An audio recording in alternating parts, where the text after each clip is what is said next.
கல்லை கண்டால் கனியை கண்டால் கல்லும் இன்று மெல்ல மெல்ல கனியும்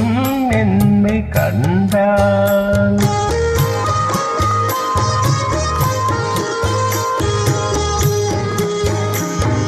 கல்லை கண்டால் கனியை கண்டால் கல்லும் இன்று மெல்ல மெல்ல கனியும்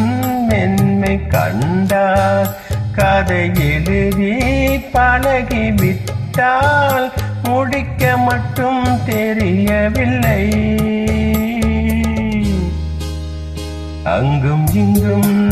பாதை உண்டு, இன்று நீ எந்த பக்கம்